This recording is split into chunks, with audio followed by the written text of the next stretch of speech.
నమో శ్రీనివాసాయ నమః. నమో వెంకటేశాయ నమః. అందరికీ నమస్కారం అండి.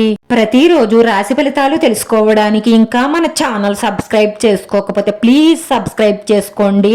లైక్ చేసి మీ పూర్తి సపోర్ట్ మన శ్రీనివాస ఛానల్ కి ఇవ్వండి. ఈ వారం రాశి ఫలితాలలో గోచార్య రీత్యా వృషభ రాశి వారు ఎటువంటి శుభాశుభ ఫలితాలను పొందుతారో తెలుసుకోవడానికి ఈ మన వీడియోని ఎక్కడా స్కిప్ చేయకుండా చివరి వరకు చూడండి. నూతన వ్యక్తులు పరిచయం అవుతారు, వారిని మాత్రం గుడ్డిగా నమ్మకండి. మంచి మనసున్న జీవిత భాగస్వామిని కోరుకున్నట్లయితే ఈ వారంలో మీకు అలాంటి అవకాశాలు వస్తాయి. బాగా ఆలోచించి మంచి నిర్ణయం తీసుకోండి. మీకు నచ్చి మీ మనసుని గెలుచుకున్నటువంటి మీ ప్రేయసిని కోరుకుంటున్నట్లయితే ఆ కోరిక త్వరలోనే తీరుతుంది, కానీ కంగారు పడకండి. ఎందుకంటే ఎందులోనైనా సరే మంచి నిర్ణయం తీసుకోకపోతే జీవితంలో సమస్యలను ఎదుర్కోవలసి వస్తుంది. ఇటువంటి బలహీనతలకు లోను కాకండి. మీ బలహీనతలనే బలంగా మార్చుకొని ముందుకు సాగండి. వ్యాపార రంగాల వారు తెలివితేటలతో పట్టుదలగా చేస్తే మంచి లాభాలను పొందుతారు. రుణ ప్రయత్నాలు చేయవలసి వస్తుంది. కొత్త కార్యక్రమాలకు శ్రీకారం చుడతారు. విదేశీయాన ప్రయత్నాలు ఫలిస్తాయి. ప్రయాణాలు చేసేటప్పుడు మెలకువగా ఉండడం అవసరం.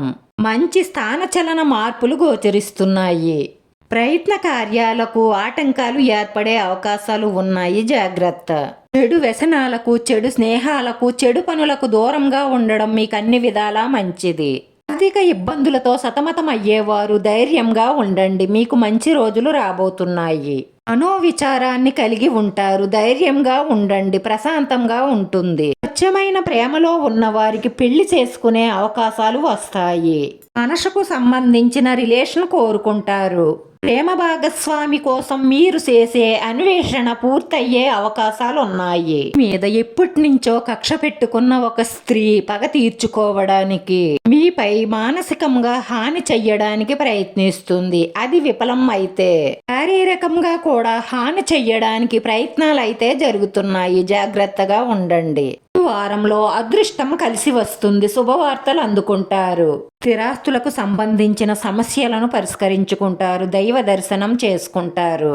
నూతన వస్తు వాహన వస్త్రాభరణాలను పొందుతారు. ఆరోగ్యం పట్ల శ్రద్ధ అవసరం. కుటుంబ పరిస్థితులు సంతోషకరంగా మారతాయి. మీరు ఇతరుల నుంచి ఆశించిన సహాయ సహకారాలు కొంత ఆలస్యంగా లభిస్తాయి. మీకు స్వచ్ఛమైనటువంటి నిజమైన ప్రేమ అందడానికి ఈ చిన్న పరిహారం చెయ్యండి.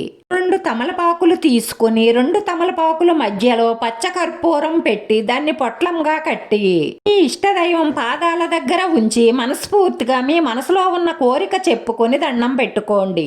మీరు బయటకు వెళ్ళేటప్పుడు మీ బ్యాగ్ లో కానీ మీ జేబులో కానీ ఆ పొట్లాన్ని ఉంచుకోండి. మీ మనసులో ఉన్న కోరికలన్నీ తీరడమే కాకుండా మానసిక ప్రశాంతత లభిస్తుంది. ఈ వీడియో నచ్చితే లైక్ చెయ్యండి, షేర్ చెయ్యండి. మీ లైక్ మాకు ఎంతో విలువైంది. మీరు లైక్ చేయడం వల్ల ఈ వీడియో కొంతమందికి చేరుతుంది. నా శ్రీనివాస ఛానల్ ఆదరించండి. అందరికీ ధన్యవాదాలండి. నమో వెంకటేశాయ నమః.